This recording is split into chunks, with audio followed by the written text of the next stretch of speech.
बिस्मिल्लाहिर्रहमानिर्रहीम। अस्सलाम वालेकुम स्टूडेंट्स, आज का हमारा टॉपिक है 11.4 जो कि है स्पीड ऑफ साउंड। इसमें हमने स्पीड ऑफ साउंड को डिस्कस करना है, यानी कि साउंड की स्पीड को हम देखेंगे।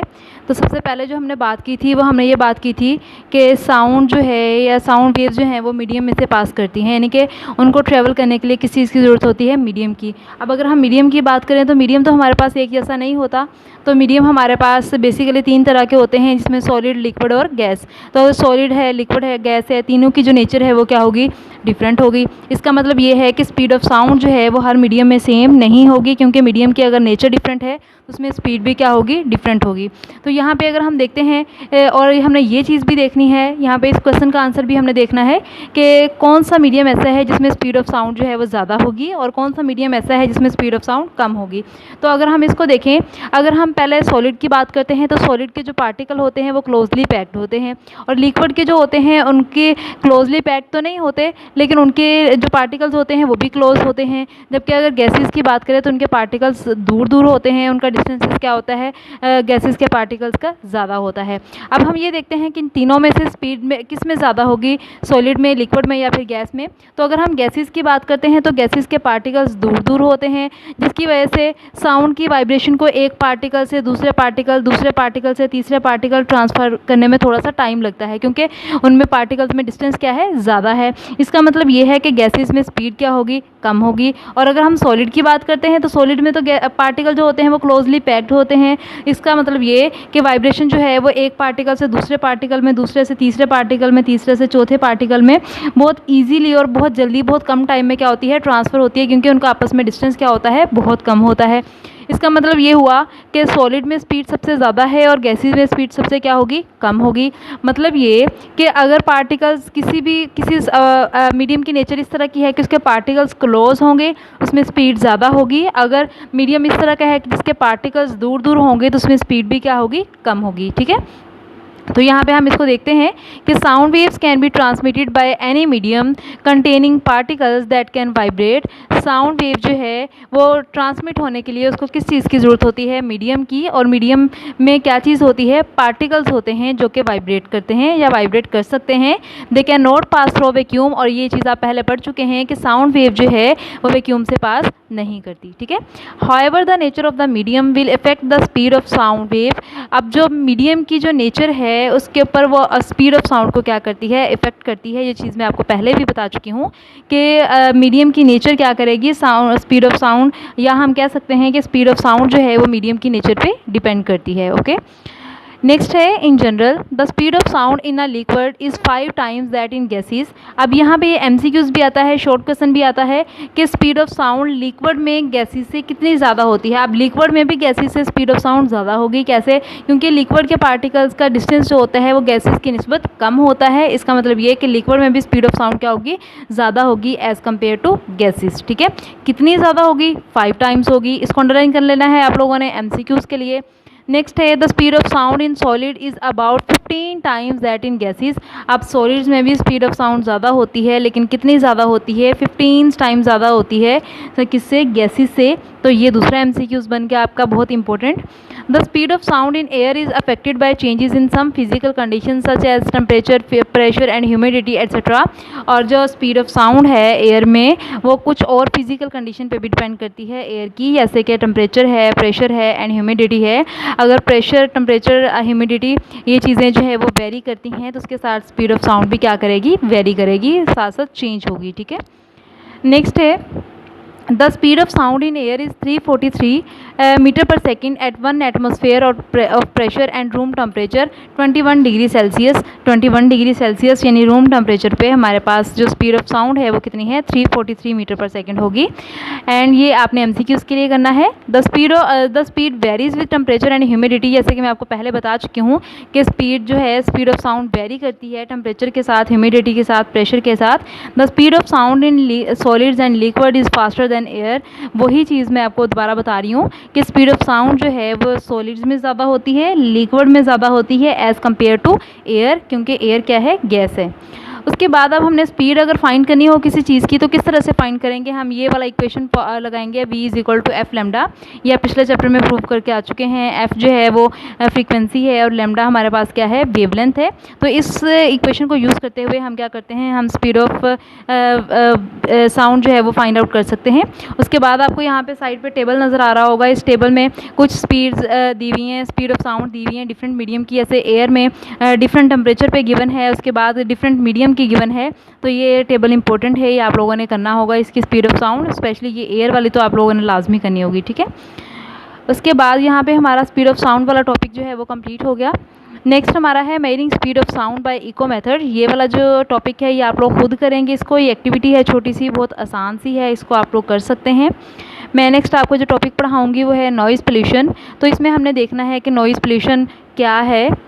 तो 11.5 टॉपिक है। सबसे पहले नॉइज़ क्या है, शोर को बोलते हैं। पोल्यूशन यानी शोर की आलूदगी। कौन सी होती है शोर की आलूदगी?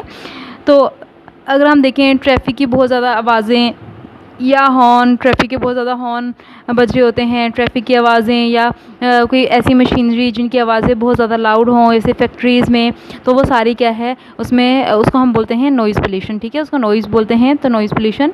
अब हमारे पास साउंड्स की अगर बात करें तो साउंड्स हमारे पास दो तरह की होती हैं। एक होती हैं वो साउंड्स जो हमें प्लेजेंट होती हैं हमारे लिए, यानी कि हमें खुशगवार लगती हैं, अच्छी लगती हैं हमें, उन साउंड्स को हम बोलते हैं म्यूज़िकल साउंड्स, ठीक है। और दूसरी साउंड जो होती हैं वो इस तरह की होती हैं जो हमारे लिए अनप्लेजेंट होती है, यानी कि अगर उन साउंड्स को हम ज़्यादा देर के लिए सुनते हैं तो वो हमारे लिए क्या होती हैं, पेनफुल होती हैं, ठीक है। तो अब यहाँ पे हमने इन दोनों साउंड्स को डिस्कस करना है। एक तो हमारे लिए जो प्लेजेंट होती हैं उनका तो कोई वो नहीं है, नुकसान नहीं है, वो प्लेजेंट होती हैं, हमारे लिए खुशगवार होती हैं, उनको हम सुनते हैं। और दूसरी जो होती हैं वो नॉइज़ है जो कि अनप्लेजेंट है, तो वो हमारे लिए पेनफुल होती हैं, उसके हमारी हेल्थ पे नेगेटिव इफेक्ट भी होते हैं। तो वो सारा कुछ हम इसमें देखेंगे। तो सबसे पहली बात यह है कि इसमें दो डेफिनेशंस आ जाएंगी, एक म्यूज़िकल साउंड की आ जाएगी और दूसरा नॉइज़ पोल्यूशन की आ जाएगी। तो सबसे पहले अगर यहाँ पे लिखा हुआ है कि जैसे हम टीवी देखते हैं, रेडियो वगैरह देखते हैं, हम उनमें साउंड्स डिफरेंट क्वालिटीज़ की सुनते हैं, उसमें डिफरेंट म्यूज़िकल इंस्ट्रूमेंट्स होते हैं, उनकी सबकी जो आवाज़ होती है जो प्लेजेंट होती है उनको हम बोलते हैं म्यूज़िकल साउंड्स, ठीक है। उसके बाद ऐसी साउंड जो कि हमारे लिए अनप्लेजेंट हों उनको हम क्या बोलते हैं, उनको नॉइज़ पोल्यूशन बोलते हैं। तो ये दो डेफिनेशंस हैं जो कि आप लोगों ने करनी है। यहाँ पे आप एग्जांपल भी दे सकते हैं कि किन की आवाज़ें जो होती हैं वो म्यूज़िकल या प्लेजेंट होती हैं और कौन सी आवाज़ें ऐसी हैं जो कि अनप्लेजेंट होती हैं। तो ये आप सारी कर सकते हैं। उसके बाद जो नॉइज़ पोल्यूशन है इसकी जो हमारे पास वेव फॉर्म बनती है वो वेव इस तरह से बनती है कि एकदम से उसकी फ्रीक्वेंसी, एकदम से उसका एम्पलीट्यूड बहुत ज़्यादा हो जाता है और एकदम से क्या हो जाता है, कम हो जाता है, जो कि हमारे लिए नाखुशगवार होती हैं, ठीक है। अब ये सारा यहाँ पे है कि किन किन की आवाज़ें, कौन कौन सी इसमें डेफिनेशन आ गई नॉइज़ पोल्यूशन की, उसके बाद उसकी एग्जांपल्स आ गई या उनकी वेव फॉर्म किस तरह की है वो मैंने आपको बता दिया है। उसके बाद नॉइज़ पोल्यूशन जो है उसके ज़्यादातर जो प्रॉब्लम है वो कहाँ पे है, बिग सिटीज़ में है। और इसकी जो साउंड्स होती हैं वो अनडिज़ायरेबल साउंड्स होती हैं जो कि हमारे लिए, हमारी हेल्थ के लिए क्या होती हैं, हार्मफुल होती हैं। और दूसरी स्पीशीज़ के लिए, सिर्फ ह्यूमन के लिए नहीं बल्कि दूसरी जो लिविंग स्पीशीज़ होती हैं उनके लिए भी हार्मफुल होती हैं। उसके बाद जैसे कि transportation equipment and heavy machinery are the main sources of noise pollution. तो ये शॉर्ट क्वेश्चन भी आ सकता है, MCQs भी आ सकता है कि इसके मेन सोर्सेज कौन से हैं। एक ट्रांसपोर्टेशन इक्विपमेंट है और दूसरी क्या है, हैवी मशीनरी है, जो कि नॉइज़ पोल्यूशन के मेन सोर्सेज हैं, यहाँ से नॉइज़ ज़्यादा प्रोड्यूस होता है, ठीक है। जैसे कि हम कहते हैं कि for example noise of machinery is in industrial areas, loud vehicle horns, hooters and alarms, ये सारे क्या हैं, शोर पैदा करते हैं, इनसे शोर की आलूदगी होती है, ठीक है। नॉइज़, अब जैसे कि मैंने आपको बताया कि इसके नेगेटिव इफेक्ट होते हैं हमारी हेल्थ पे। अगर कोई एक इंसान जो है वो इस एरिया में रहता हो बहुत ज़्यादा, तो उसको इनमें से प्रॉब्लम हो सकते हैं, वो ज़्यादा सेट नहीं रहता, तो जैसे उसमें हो जाता है, स्लीप डिस्टर्बेंस हो सकती है, वो सही से सो नहीं सकता, और सुन नहीं सकता, उसमें हाइपरटेंशन है, हाई स्ट्रेस लेवल है, ये सारा कुछ क्या है, नेगेटिव इफेक्ट है ऐसे इंसान के लिए जो कि उस एरिया में ज़्यादा रहते हैं या उसको ज़्यादा बियर करते हैं, ठीक है। तो noise can also cause accidents by interfering with communication and warning signals. Noise जो है वो एक्सीडेंट की वजह भी बनता है। किस तरह एक्सीडेंट की वजह बनता है, फॉर एग्जांपल एक आदमी जो है वो गाड़ी चला रहा है तो एकदम से वहाँ पे गाड़ियों के बहुत ज़्यादा हॉर्न, इधर से हॉर्न उधर से हॉर्न, बहुत ज़्यादा हॉर्न बजना शुरू हो जाते हैं या हॉर्न बजते हैं, तो वो एकदम टेंशन में आ जाता है जिसकी वजह से वो सही से ड्राइव नहीं कर पाता। तो इस तरह से वहाँ पे एक्सीडेंट का जो है वो ज़्यादा हो जाता है, चांसेस ज़्यादा हो जाते हैं। उसके बाद है कि सेफ़ लेवल जो है वो नॉइज़ का डिपेंड करता है 2 फैक्टर्स पे। कौन कौन से हैं ये भी शॉर्ट क्वेश्चन के लिए इंपॉर्टेंट है। एक तो हमारे पास है the period of exposure to the noise, यानी कि कितने टाइम के लिए वो उसको सुनते हैं नॉइज़ को। और दूसरा जो है वो level of noise recommended in most countries is usually 85 to 90 decibel over an 8 और वर्क डे। तो ये भी आप लोगों ने करना है। और इसमें 2 फैक्टर्स हैं, एक तो है लेवल ऑफ नॉइज़ यानी कि वॉल्यूम, उसका वॉल्यूम किस तरह का है, कितना ज़्यादा है, और दूसरा वो है टाइम पीरियड के उसका टाइम पीरियड कितना है, आप कितने टाइम के लिए उसको सुन रहे हैं। 2 फैक्टर्स हो गए इसके। और उसके बाद जो है वो the level of noise recommended in most countries जो है वो 85 to 90 डेसिबल है। और उसके बाद है noise pollution can be reduce to acceptable level by replacing the noisy machinery with environment friendly machinery and equipments, putting sound reducing barrier और using hearing protection devices. अब ये है कि हमने इस नॉइज़ को कम किस तरह से करना है, नॉइज़ पोल्यूशन को किस तरह से कम करेंगे। एक तो ये है कि जो हैवी मशीनरी हैं उनकी जगह पे हम क्या यूज़ कर सकते हैं, फ्रेंडली मशीनरी का क्या मतलब है, ऐसी मशीनरी जिनकी शोर ज़्यादा ना हो, जिनकी आवाज़ बहुत ज़्यादा लाउड ना हो, ठीक है। और दूसरा जो है वो हम जैसे साउंड को रिड्यूस करने के लिए, ये साउंड को अब्जॉर्ब करवाने के लिए, नॉइज़ को कम करने के लिए हम बैरियर यूज़ कर सकते हैं ताकि वो अपने अंदर साउंड को अब्जॉर्ब करें और कम से कम नॉइज़ वहाँ पे प्रोड्यूस हो। और इसी तरह से हम हेयरिंग प्रोटेक्शन डिवाइसेस जो है वो यूज़ कर सकते हैं ताकि हमारी सुनने की सलाहियत जो है वो ज़्यादा उस पर मुतासर ना हो, ठीक है। ओके, तो ये हमारा 11.5 टॉपिक था। अब नेक्स्ट जो है वो 11.6 है, इम्पोर्टेंस ऑफ एकॉस्टिक। अब एकॉस्टिक क्या है, इम्पोर्टेंस ऑफ एकॉस्टिक। एकॉस्टिक्स एक ऐसा मेथड या ऐसी टेक्निक है जिसमें हम साउंड को अब्जॉर्ब करवाते हैं। कौन सी साउंड को अब्जॉर्ब करवाते हैं, अनडिज़ायरेबल साउंड को अब्जॉर्ब करवाते हैं। किस तरह से अब्जॉर्ब करवाएंगे, by soft and porous surface से। यानी कि सॉफ्ट एंड पोरस सरफेस कौन सी है, ऐसी सरफेस जो कि साउंड को अपने अंदर क्या कर ले, अब्जॉर्ब कर ले, उसको हम बोलते हैं soft and porous surface is called acoustic protection. उसको क्या बोलेंगे, ये अकोस्टिक प्रोटेक्शन की डेफिनेशन है कि ऐसी तकनीक या ऐसा मेथड जिससे हम साउंड को अब्जॉर्ब करवाते हैं अनडिज़ायरेबल साउंड को। अनडिज़ायरेबल साउंड कौन सी होती है, ऐसे नॉइज़ वाली है जिसको हम नहीं चाहते, उसको हम जो है वो करते हैं, तो उसको हम क्या बोलते हैं, sound soft and porous surface से उसको हम अब्जॉर्ब करवाते हैं, तो उसको हम क्या बोलेंगे, ये इस टेक्निक को हम क्या बोलेंगे, इसको हम बोलेंगे अकोस्टिक प्रोटेक्शन, ठीक है।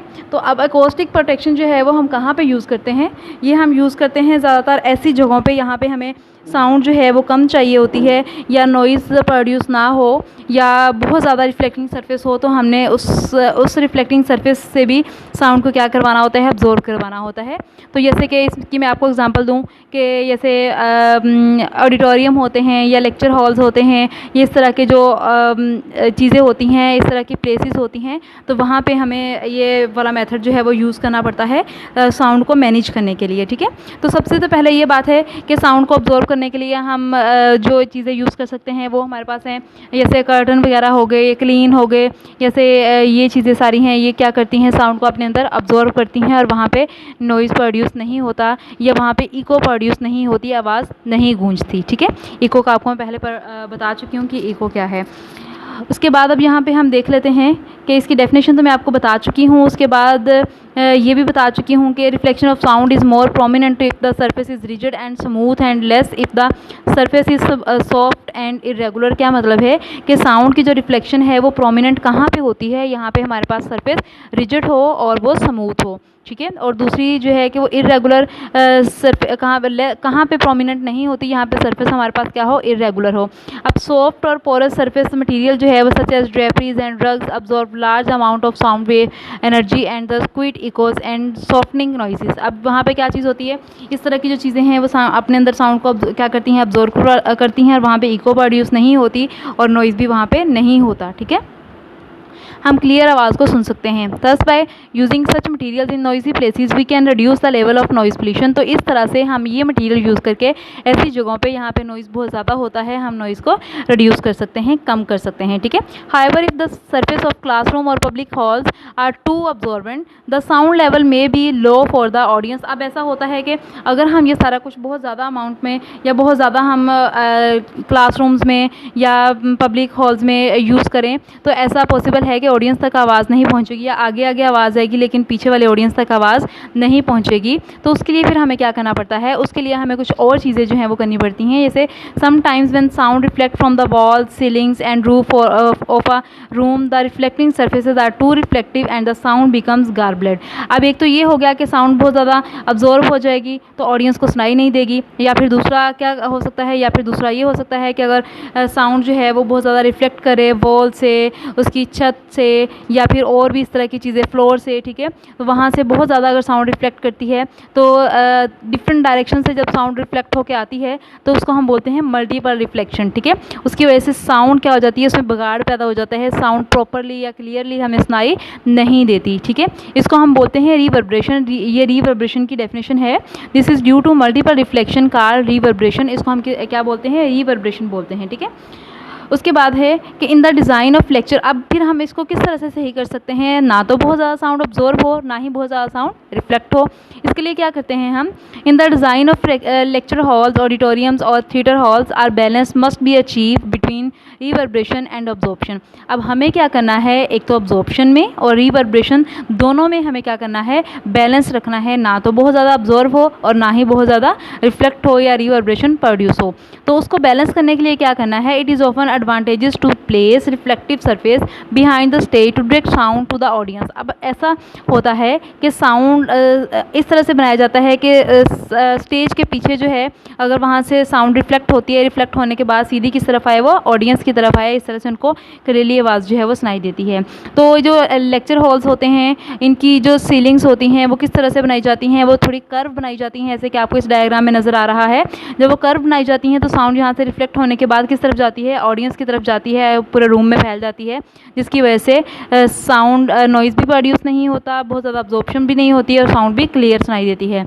इस तरह से समटाइम ऐसा होता है कि स्टेज के बैक साइड पे कर्व बोर्ड रखे जाते हैं। वो कर्व बोर्ड का क्या काम होता है, साउंड वहाँ से टकराती है, टकराने के बाद किस तरफ जाती है, दोबारा से ऑडियंस की तरफ जाती है। इस तरह से भी ऑडियंस जो है वो उस आवाज़ को क्लियर सुन सकते हैं। तो ये सारा हमारे पास क्या था, अकोस्टिक प्रोटेक्शन बोलते हैं इस सबको, ठीक है। इस मेथड को, इस टेक्निक को हम क्या बोलेंगे, अकोस्टिक प्रोटेक्शन बोलेंगे। यहाँ तक आपका जो है वो ये वाला कंप्लीट हो गया आज का। और हमने ये वाला जो है इसमें शॉर्ट भी थे, एमसीक्यूज़ भी थे, लॉन्ग भी था। तो ये सारा आप लोगों ने बहुत अच्छे तरीके से करना है, इम्पोर्टेंट भी है, ठीक है, और बहुत आसान सा भी है। तो कोशिश कीजिएगा इसको साथ साथ अपने याद करने की। और आज के हमारा लेक्चर कंप्लीट हुआ यहाँ पे। अल्लाह हाफिज़।